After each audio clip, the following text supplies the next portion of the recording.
ಅಲ್ಲಿ ಸಾತ್ವಿಕ ಹಾಸ್ಯ ತಾಮಸ ಹಾಸ್ಯ ಅಂತ ಎರಡು ವಿಧ ಉಂಟು. ಇವರದ್ದು ಸಾತ್ವಿಕ ಹಾಸ್ಯ ತುಂಬ ಜನ ಇದ್ದರು ಹಿಂದೆ. ಜೋಶಿಯವರು, ವಿಟ್ಲ ಜೋಶಿ ಮತ್ತು ನಮ್ಮ ಬಾಳಪ್ಪ ಶೆಟ್ಟರು, ಅವರದ್ದೆಲ್ಲ ಸಾತ್ವಿಕ ಹಾಸ್ಯ. ಅದು ಎಷ್ಟು ಸಾಧ್ಯ ಉಂಟು ಅಷ್ಟು ಸಾತ್ವಿಕ ಹಾಸ್ಯದಲ್ಲಿ ನಗಿಸ್ಬೋದು. ಇನ್ನು ತಾಮಸ ಹಾಸ್ಯ ಅದು ಸ್ವಲ್ಪ ಕ್ರಿಮಿನಲ್, ಅದು ಯಾರಿಗೂ ಬೇಡ. ಹೇಗೆ ಅಂತ ಹೇಳಿದರೆ, ಒಬ್ಬ ಅಂಗಡಿಯಲ್ಲಿ ಕೂತಿದ್ದ ತೋರದು, ಒಬ್ಬ ಬರ್ತಾನೆ, ಹೀಗೆ ನೋಡಿ ನಗಾಡ್ತಾನೆ. ಯಾಕೆ ನಗಾಡು? ಏನಿಲ್ಲ, ನೀವು ಸತ್ತರೆ ನಿಮ್ಮ ಹೆಣ ಹೊರಲಿಕ್ಕೆ ಎಷ್ಟು ಜನ ಬೇಕಾದೀತು ಅಂತ ನಾನು ನೋಡುವುದು ಅಂತ. ಇದೆಲ್ಲ ತಾಮಸ ಹಾಸ್ಯ, ಇವರೆಲ್ಲ ಸಾತ್ವಿಕ ಹಾಸ್ಯ. ಆದರೆ ಒಂದುಂಟು, ಪರಂಪರೆ ಬಿಡಲಿಕ್ಕಾಗುವುದಿಲ್ಲ. ಪರಂಪರೆಯನ್ನು ಹಿಡ್ಕೊಂಡು ಹಾಸ್ಯ ಮಾಡಬೇಕಾಗ್ತದೆ. ಈಗ ಹಾಸ್ಯಗಾರನಿಗೆ ಮೇಳದಲ್ಲಿ ವಿಶೇಷವಾದ ಪ್ರಾತಿನಿಧ್ಯ ಉಂಟು. ದೇವರಿಗೆ ಮುಖ ಹಾಕಿ ಕೂತ್ಕೊಳ್ಳೋದು, ಬೆಳಿಗ್ಗೆ ಆಗಬೇಕಾದ್ರೆ 6-7 ವೇಷ ಮಾಡುವುದು, ಮತ್ತು ಎಲ್ಲ ವಿಷಯಕ್ಕೆ ಹಾಸ್ಯಗಾರ ಮುಂದೆ ಬರ್ತಾನೆ. ಹಾಗಾಗಿ ಹಾಸ್ಯಗಾರ ಎಲ್ಲಿವರೆಗೆ ಅಂದರೆ ಅವನಿಗೆ ವಿಶೇಷ ಇದು ಉಂಟು, ಯಾವುದು ಅಧಿಕಾರ ಉಂಟು. ರಾಜನಿಗೂ ಅವತ್ತು ಹಾಸ್ಯ ಮಾಡ್ತಾನೆ, ಅದೇನು ಹೇಳಲಿಕ್ಕಿಲ್ಲ. ಗೂಢಾಚಾರನಾಗಿ ಬರುವುದು ಹೇಗೆ ನನ್ನ ಊರಿನಲ್ಲೆಲ್ಲ ಹೇಗುಂಟು.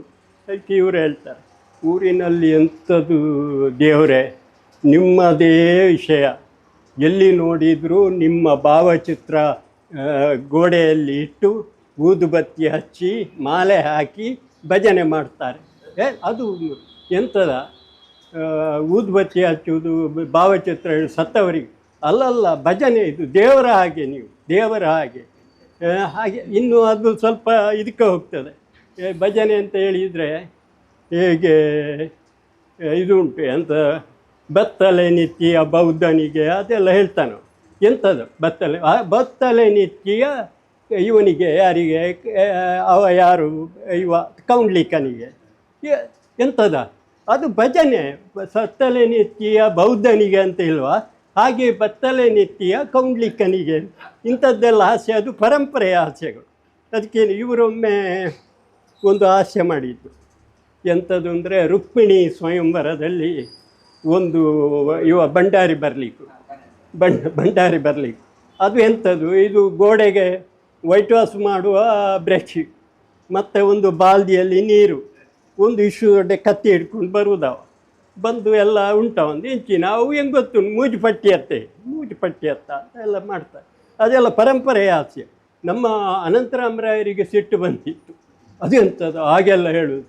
ಅದಕ್ಕೆ ನಾನು ಹೇಳಿದೆ, ಅದು ಪರಂಪರೆಯ ಹಾಸ್ಯ, ಅದನ್ನು ಅವರು ಮಾಡ್ತಾರೆ. ಅದು ಹಿಂದಿನಿಂದ ಬಂದಿದೆ. ಹಿಂದೆ ಹೇಳಿದರೆ ಭಾಳ ಹಿಂದೆ ಅದು ಬರೇ ವಲ್ಗರ್ ಮಾತಾಡ್ತಿದ್ರು. ಈಗ ನಾವು ಭಾಳ ಹಿಂದಿನ ಹಾಸ್ಯ ಹಾಗೆ ಹೀಗೆ ಹೇಳ್ತೇವೆ. ಅವು ಕಂಡಾಬಿಟ್ಟ ಹಾಸ್ಯ. ಮನೆಯಲ್ಲಿ ಹೆಂಗಸರನ್ನು ಕರ್ಕೊಂಡು ನೀವು ಹೋಗಲಿಕ್ಕೆ ಸಾಧ್ಯ ಇಲ್ಲ ಆಟಕ್ಕೆ. ಆ ನಮ್ಮನೆ ಹಾಸ್ಯ ಇದ್ದದ್ದು ನನಗೆ ಗೊತ್ತುಂಟು. ಅದೆಲ್ಲ ಇಲ್ಲಿ ನನಗೆ ಈಗ ಹೇಳಲಿಕ್ಕಾಗೋದಿಲ್ಲ, ಎಲ್ಲ ಗೊತ್ತುಂಟು, ನೆನಪುಂಟು, ಆದರೆ ಇಲ್ಲಿ ಹೇಳುವುದಿಲ್ಲ ನಾನು. ಹೀಗೆಲ್ಲ ಉಂಟು. ಆದರೆ ಇವರು ಒಳ್ಳೆಯ ಹಾಸ್ಯಗಾರ. ಬಡಗಿನಲ್ಲಿ ತೆಂಕಿನಲ್ಲಿ ಅವರು ಸವ್ಯಸಾಚಿ ಹಾಸ್ಯಗಾರ. ಅಲ್ಲಿಯೂ ಭಾಳ ಹೆಸರು ಮಾಡಿದ್ದಾರೆ, ಇಲ್ಲಿಯೂ ಭಾರಿ ಹೆಸರು ಮಾಡಿದ್ದಾರೆ. ಒಂದು ಸಲ ಅವರು ಒಂದು ಹಾಸ್ಯ, ಒಂದು ಜಾತಿಯ ಹಾಸ್ಯ ಅದು ಉಂಟಲ್ಲ, ಬ್ರಾಹ್ಮಣರದ್ದು ಅವರದ್ದು ಈ ಹಾಸ್ಯ ಉಂಟು. ಅದೇನು ಬರುವಾಗ ಸ್ವಲ್ಪ ಜಾಸ್ತಿ ಅವರಿಗೆ ಸ್ವಲ್ಪ ತಲೆ ವಿಷಯ ಆಯಿತು. ಅದು ಒಮ್ಮೆ ಗಲಾಟೆ ಎಲ್ಲ ಆಗಿತ್ತು. ಆಗ ಅವರು ಹೇಳುವುದು, ಪರಂಪರೆಯಲ್ಲಿ ಬಂದ ಹಾಸ್ಯ ಅದು, ನಾನೆಂತ ಮಾಡುವುದು, ಪರಂಪರೆಯ ಹಾಸ್ಯ ಅಲ್ವಾ ಅಂತ. ಹಾಗೆ ಆದರೆ ಎಲ್ಲಿಯೂ ಕ್ರಮ ತಪ್ಪಿ ಹೋದ ಒಳ್ಳೆಯ ಮಾತುಗಾರ. ಅವರ ಬಡಗಿನಲ್ಲೆಲ್ಲ ಒಳ್ಳೆಯ ಹೆಸರು ಇತ್ತು ಅವರಿಗೆ. ಅವರು ಎಲ್ಲಿವರೆಗೆ ಅಂದರೆ ಕಣ್ಣೀರು ಬರಿಸ್ತಿದ್ರಂತೆ ಪ್ರೇಕ್ಷಕರು. ಆ ನಮನೆಯಲ್ಲಿ ಎಲ್ಲ ಮಾತಾಡ್ತಾ ಇದ್ದರು. ಹಾಸ್ಯ. ನಾನು ತುಂಬ ವೇಷ ಮಾಡಿದ್ದೇನೆ ಅವರೊಟ್ಟಿಗೆ. ಅವರು ಒಂದು ಕಡೆಯಲ್ಲಿ ಸುರತ್ಕಲ್ನಲ್ಲಿ ಒಂದು ಆಟ ಆಗಿ, ಆ ದಿವಸ ಅಲ್ಲಿ ಎದುರು ಮನೆಯಲ್ಲಿ ನಮ್ಮನ್ನೆಲ್ಲ ಕರೆದಿದ್ದು. ಹೆಚ್ಚು ಜನ ಇಲ್ಲ, ನಾನು ಇವರು ಒಂದು 2-3 ಜನ ಹೋಗಿದ್ದೆವು. ಹೋಗಿ ಆ ಮನೆಯವನಿಗೂ ವೇಷ ಇತ್ತು, ಹುಡುಗನಿಗೆ. ಅಲ್ಲಿ ಮೂಡೆ ಮತ್ತು ಚಟ್ನಿ ಎಲ್ಲ ಕೊಟ್ಟಿದ್ದು.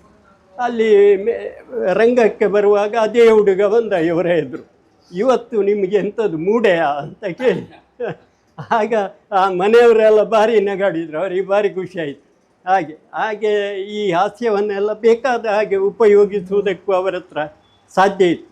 ಒಳ್ಳೆಯ ಹಾಸ್ಯ. ಈ ಜೋಶಿ ಮತ್ತು ನಮ್ಮ ಇವರು ಬೆಟ್ಟಂಪಾಡಿ ಬಾಳಪ್ಪ ಶೆಟ್ಟರು, ಪೆರೋಡಿ ನಾರಾಯಣ್ ಭಟ್ರು, ಇವರೆಲ್ಲ ಒಂದು ಹಾಸ್ಯಕ್ಕೆ ಒಂದು ಒಳ್ಳೆಯ ಮಾರ್ಗದರ್ಶನವನ್ನು ಮಾಡಿದ್ದಾರೆ.